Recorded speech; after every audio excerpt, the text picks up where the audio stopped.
Fala galera, e aí, tudo certinho? Começando mais um vídeo aqui com vocês, nosso Revendo Conceitos da nossa aula 2 de óptica geométrica, certo? Nessa aula 2, nós vimos tudo aquilo que era de mais importante sobre reflexão da luz, certo?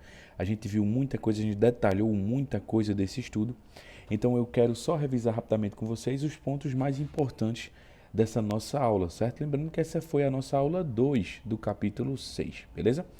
Para a gente dar reflexão luminosa, lembra que eu fiz aquela divisão em aula de a gente dar a reflexão observando apenas um raio de luz refletindo no espelho e a reflexão de um objeto em frente a um espelho, não foi?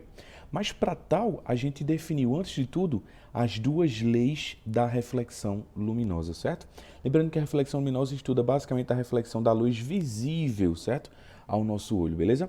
As duas leis que a gente definiu inicialmente, a primeira lei e a segunda lei, na seguinte ordem foi o seguinte: na primeira lei a gente definiu que tudo era coplanar, certo? Tudo é coplanar. Todos os objetos, os espelhos que refletem a luz, a imagem, o raio de luz, a reflexão, os ângulos, tudo é coplanar, tudo está no mesmo plano. Ele formaliza isso falando que o raio refletido pertence ao plano de incidência, ou seja, o raio refletido e a reta normal no ponto de incidência e o raio incidente são coplanares. É todo mundo coplanar, certo? Todo mundo pertence ao mesmo plano. É mais uma formalidade matemática que a gente usa para definir essa primeira lei. Já a segunda lei, ela é uma lei que, lógico, também é uma formalidade matemática, mas é uma lei que a gente vai usar muito. Ela fala o seguinte, ela fala que quando um raio de luz reflete numa superfície refletora, o ângulo de incidência, ele obrigatoriamente tem que ser igual ao ângulo de reflexão, beleza? A gente viu isso, né? E a gente definiu algo muito importante. Deixa eu mudar só o tipo de lápis aqui, ó. A gente definiu algo muito importante. A gente definiu o seguinte. A gente definiu que quando um raio de luz ele incide, ó, olha para a figura aqui, ó, que eu estou riscando em azul. Quando o raio de luz ele incide, bate na superfície refletora e ele volta, sofreu reflexão, a gente entendeu que o ângulo de incidência com a superfície refletora é exatamente igual ao ângulo de reflexão que o raio de luz faz em relação à superfície refletora. Lembrando que a gente sempre desenha essa reta aqui, ó, pontilhadazinha que eu estou riscando em azul, essa retinha pontilhada aqui, ela é a nossa reta normal, beleza? Então é todo mundo em relação a essa reta normal, tranquilo? Reta normal, beleza? Quero também frisar uma coisa importante que a gente definiu em aula, né? Aquele ângulo X, ó, que é o ângulo que o raio de luz faz em relação ao espelho, ou seja, que é o ângulo que o raio de luz faz com o espelho. Se liga nessa palavrinha, com o espelho, beleza? Então ele quer que a gente calcule esse X, então ele vai pedir, calcule o ângulo que o raio de luz faz com o espelho, certo? E lembrando que X é igual a X dos dois lados, certo? Por simetria matemática, obrigatoriamente esses dois caras são iguais. Quero também frisar uma coisa importante, já que a reta normal faz 90 graus com a superfície sempre, certo? Então a gente pode afirmar uma lei matemática importante, né? I mais X é igual a 90 graus, beleza? I mais X é igual a 90 graus, bem como também R mais X também vai dar 90 graus. Não esqueça nunca disso, beleza? E por fim, é válido ressaltar aqui, X mais R mais I mais X novamente, tudo isso aqui, ó, é justamente meia circunferência, meia volta, então é 180 graus, tranquilo? Essas relações matemáticas, elas são muito importantes quando a gente for estudar, quando a gente vai estudar, no caso, que isso aqui é uma revisãozinha, né? É a reflexão da luz no espelho, certo? A reflexão do raio de luz no espelho, certo? Eu vou frisar a separação que eu fiz em aula mais na frente aqui no vídeo, mas lembra que essas duas leis elas são verdades para qualquer situação da reflexão da luz, certo? E por fim a gente também viu que existem dois tipos de reflexão da luz nas superfícies. A reflexão regular e a reflexão de forma difusa, certo? A reflexão regular é quando a gente tem todos os raios de luz, quando eles vêm paralelos, eles batem na superfície e eles saem novamente paralelos, certo? Eles respeitam um paralelismo aí muito bem definido. Já a reflexão difusa, quando a luz bate numa superfície difusa, que é uma superfície que não é muito bem espelhada, ou seja, é uma superfície que ela tem imperfeições, então a gente tem aí uma reflexão não direcional. Então os raios de luz eles não vão sair paralelos uns aos outros. Vai ficar uma loucura, certo? Um exemplo de superfície regular seria o nosso espelho plano, né? Que é o que a gente vai estudar daqui para frente, beleza? O espelho plano, a gente vai estar muito daqui para frente, enquanto que a superfície que oferece uma reflexão difusa é uma superfície que a gente não vai se preocupar, a gente não vai estudar isso, certo? Matematicamente, isso aqui não vai fazer sentido para a gente estudar, beleza? Tranquilo? Então essa foi a primeira parte da nossa revisão e também da nossa aula. Vamos avançando aí para revisar mais e mais coisas. Vamos lá. Galera, falando agora de reflexão mesmo, utilizando espelho plano, que é a reflexão regular, né? Lembra que a reflexão regular é aquela que ele é bem definida a reflexão e ela vai ser bem representada quando a gente fala de espelhos planos, porque o espelho plano é uma superfície regular que ela oferece justamente essa reflexão bem definida, certo? E eu quero frisar com vocês, eu quero reforçar com vocês a divisão que eu fiz em aula, né? Eu fiz a divisão em aula justamente demonstrando e analisando essa diferenciação aí do raio de luz refletindo e do objeto sendo refletido, certo? Aí bem rapidamente, quando a gente fala de raio de luz refletido, certo? Ou raio de luz sendo refletido, a gente tem as questões utilizando muita prática geométrica, beleza? E a gente tem que lembrar da lei que justamente define aquilo que a gente estudou, né?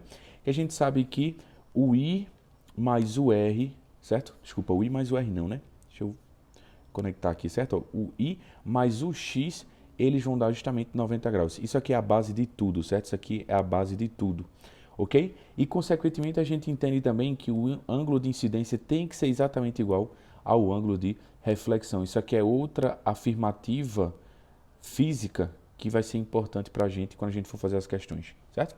Vamos lembrar que essas questões que envolvem a reflexão do raio de luz são questões muito matemáticas / geométricas, né? A gente vai usar muitas relações de geometria, a soma dos ângulos internos de um triângulo, a soma dos ângulos internos de um quadrilátero, ângulos opostos pelo vértice, ângulos complementares. Então tudo isso a gente vai usar bastante.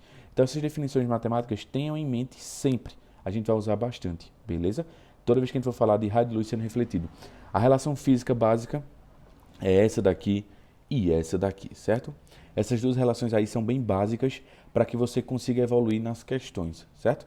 Lógico, tem questões que vão ser difíceis, tem questões que vão ser mais trabalhosas, mas são coisas aí que eu quero que você sempre fique atento. Tranquilo, galera? Beleza? Show? Massa. Quero também frisar aqui, quando a gente vai falar de raio de luz sendo refletido, a gente está dizendo que esse raio de luz ele veio de uma certa fonte luminosa, certo?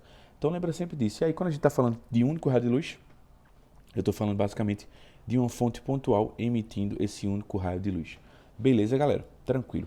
E quando eu falo de um objeto sendo refletido, é óbvio na minha cabeça, pelo menos assim, na cabeça de um professor de física, é óbvio que quando a gente fala de Enem, a gente está falando de 15 questões de física ali que vão querer cobrar o grosso da física, certo? Eles vão querer cobrar o máximo possível de física que eles podem nessas 15 questões. Então, assim, como um raio de luz refletindo no espelho é muita geometria, é bem raro disso acontecer na prova do Enem e que de fato isso nunca aconteceu, certo?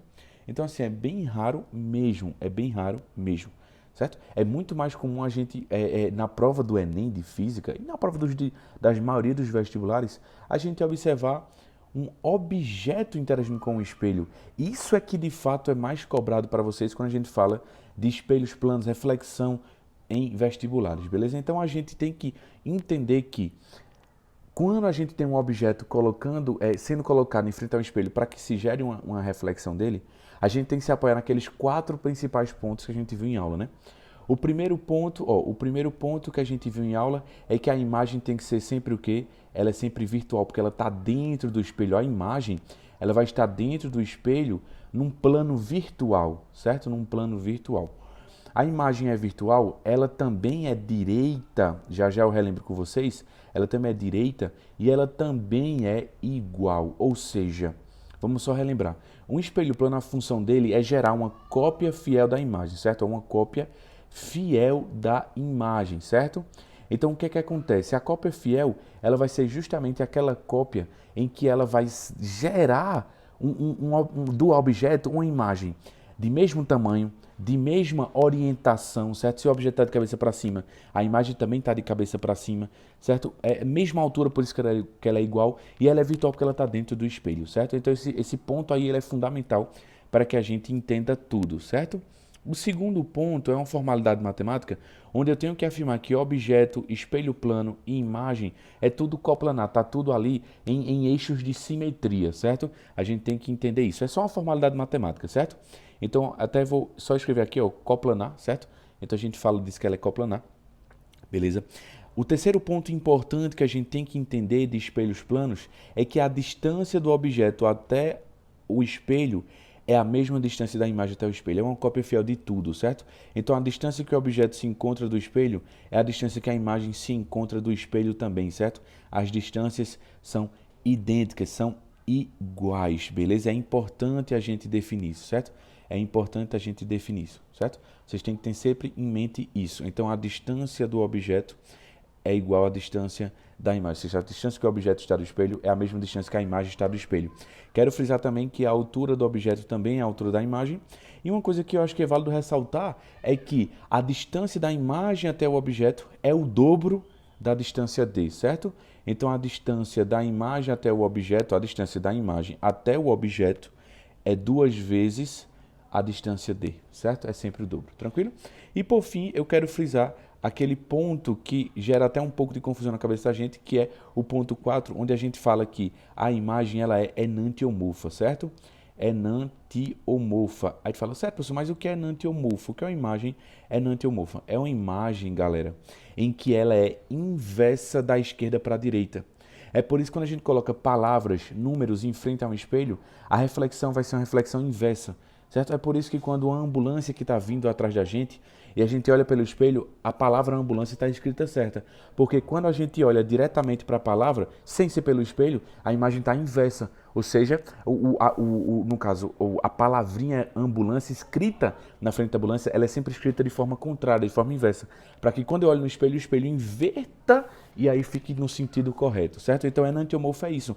É quando a gente levanta o braço esquerdo, a imagem aparenta levantar o braço direito. Ela não está levantando o braço direito, ela está levantando o braço esquerdo, mas ela aparenta, por ser enantiomorfa, que ela levanta o braço oposto, certo? Então, a imagem ser enantiomorfa é isso. Ela é o que o objeto faz, a imagem faz, só que de forma trocada. O que está na esquerda fica na direita, e o que está na direita fica na esquerda.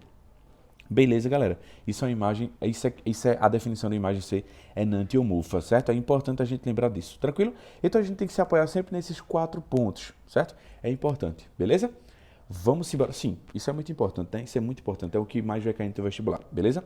Então vamos seguir nossa revisão aqui. Temos alguns pontinhos ainda para a gente finalizar. Vamos lá. Galera, outros 2 pontos que a gente viu na nossa aula foi a determinação do campo visual, certo? E quando a gente associa 2 espelhos, o que é que pode acontecer, beleza? A gente viu isso, não foi?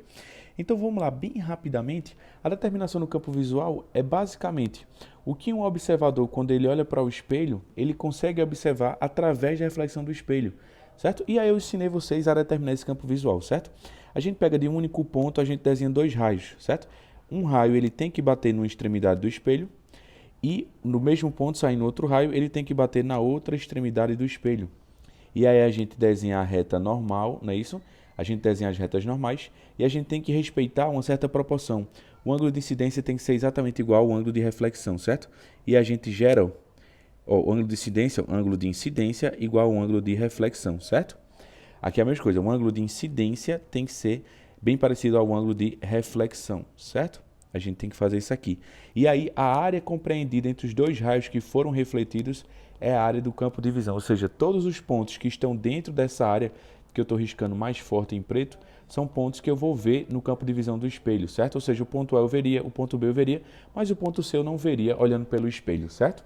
Então a determinação do campo visual é essa. Lembra sempre de respeitar a simetria. Desenhar e respeitar o ângulo de incidência e o ângulo de reflexão é importante, certo? Passa sempre esse. Escolhe um ponto, sai do ponto do olho, né, do observador, sai os 2 raios, batem no espelho e eles refletem com o mesmo ângulo que incidiram, certo? Desenha a reta normal para isso, beleza? Lembra da reta normal, ela é importante demais, certo? E por fim, a gente estudou, e eu estou revisando aqui com vocês, os espelhos associados. A gente pode associar 2 espelhos com um ângulo alfa entre eles para gerar de um único objeto várias imagens. Olha quantas imagens eu gerei, certo? E a gente descobre o número de imagens que a gente gerou através dessa relação matemática aqui, onde n, que é o número de imagens, é igual a 360 sobre alfa, que é o ângulo entre os espelhos, menos 1. Nas questões que envolvem associação de espelho, vamos lembrar que ele pode pedir ou o número de imagens ou ele pode pedir também o alfa, certo? Que é o ângulo entre os espelhos, beleza? E lembra que aqui é o número de imagens apenas, certo? E esse menos 1 aqui é como se eu estivesse retirando a parte real. Vamos pensar o seguinte, nós somos observadores externos dessa situação daqui. Quantas estátuas a gente está vendo aí? Quantas figuras a gente está vendo? A gente está vendo o original 1, 2, 3, 4, 5 e 6. Ou seja, quantas imagens a gente está vendo? Imagens do espelho a gente está vendo 5. Mas no total a gente vê 6. Então lembra, toda vez que ele falar o que um observador externo está vendo, se ele fala que um observador externo vê 6, então é porque na verdade existem quantas imagens? 5. Porque eu estou tirando sempre o original, que é o real, certo? Então o 5 é o que você usaria aqui para descobrir, por exemplo, o alfa, certo? Ou então se ele te desse o alfa para descobrir o número de imagens, você faria a conta e acharia o 5. E se ele perguntasse, um observador externo está vendo quantos? Você vai dizer sempre mais um, 6. Então percebe, se ele fala o que o observador externo está vendo já, se ele já fala, o observador externo está vendo 12. Então na verdade são quantas imagens? São 11 imagens, certo? Que o observador externo vê sempre o original mais o número de imagens. Então se ele já te der o que o observador externo vê, então você subtrai 1 para saber o número de imagens, certo?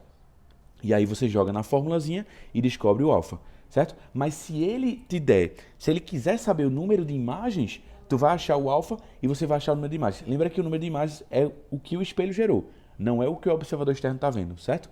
O número de imagens só são as imagens que são consideradas imagens que o espelho geram, certo? O objeto real, ele é por fora, certo? Então não confunda.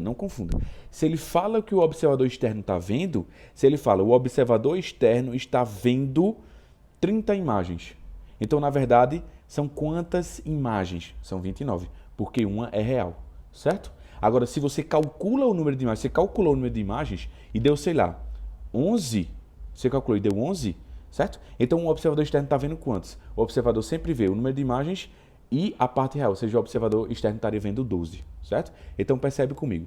Se você quer achar o N, é porque ele já te deu o alfa, e você vai achar apenas o número de imagens. Aí se ele perguntar, o observador externo vê quantos? Você diz o número de imagens mais 1. Mas se ele te der o que o observador externo está vendo já e quiser o ângulo, sempre lembra de subtrair 1, porque você tem que trabalhar com o número de imagens aqui dentro, certo? E aí você tem que subtrair 1 para achar o número de imagens real, para poder jogar no N e aí sim achar o valor de alfa correto. O N é só o número de imagens. Não erra isso, beleza? Se você teve dúvida nisso, por favor, fala comigo para eu poder te orientar, beleza? Passado isso, a gente vai para a parte final da nossa aula, né? Que a gente viu lá aquela historinha de movimentos relativos do espelho. Vamos lá. Galera, por fim, eu só quero lembrar vocês que a gente viu no finalzinho da nossa aula aquela relação de espelhos e objetos quando eles estão se movimentando, ou então quando um está parado ou está se movimentando, para a gente achar a velocidade relativa entre objeto e imagem, imagem espelho, objeto e espelho. A gente viu muito isso, né? Eu comecei por esse segundo caso aqui, que era um caso mais fácil, certo? Era o caso que a gente estudava definindo justamente aquela situação de trazer todos os outros casos para o segundo caso, né? Vê, vamos lá, só para a gente relembrar bem rapidamente. Vê. O segundo caso é o espelho em repouso e o objeto em movimento. Com um exemplo, a gente já relembra bem rapidamente, que era o seguinte. A gente tem um espelho paradinho, ó, o espelho ele está paradinho, certo? Ele está com velocidade 0. E aí eu tinha o objeto aqui, vamos supor o objeto se aproximando com a velocidade de 3 metros por segundo. A gente lembra que o espelho plano ele faz a imagem ser uma cópia fiel do objeto. Então a imagem tem que fazer exatamente a mesma coisa que o espelho faz, certo? Então ela tem que se aproximar. Se o objeto se aproxima, isso aqui é o objeto, a imagem também se aproxima com a mesma velocidade, certo? E a gente definiu que a velocidade do objeto em relação ao espelho é 3, a velocidade da imagem em relação ao espelho é 3. Lembra, isso está sendo 3 porque isso aqui é o valor 3, né? Não é que sempre vai ser 3, né? Vai depender de cada situação, né? E a velocidade do objeto em relação à imagem ou da imagem em relação ao objeto, tanto faz, é sempre o dobro, 6. A gente tinha definido isso, não foi? Sempre vai ser o dobro, porque é como se eles estivessem indo se encontrar. E aí, quando a gente tem velocidades em sentidos opostos, a gente soma para achar a velocidade relativa, não é isso? A gente definiu isso bastante em aula, tranquilo? Então eu quero que vocês lembrem que esse segundo caso é o mais importante, certo? E ele sempre vai ser definido dessa forma e a gente sempre vai ter ele como referência. Por quê? A gente sempre vai trazer o primeiro e o terceiro caso para esse segundo caso.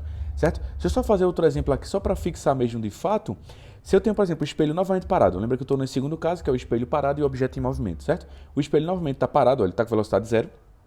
E aí, digamos que o objeto, que é a pessoa, está correndo do espelho, certo? Então ele está correndo, sei lá, com velocidade de 5 metros por segundo.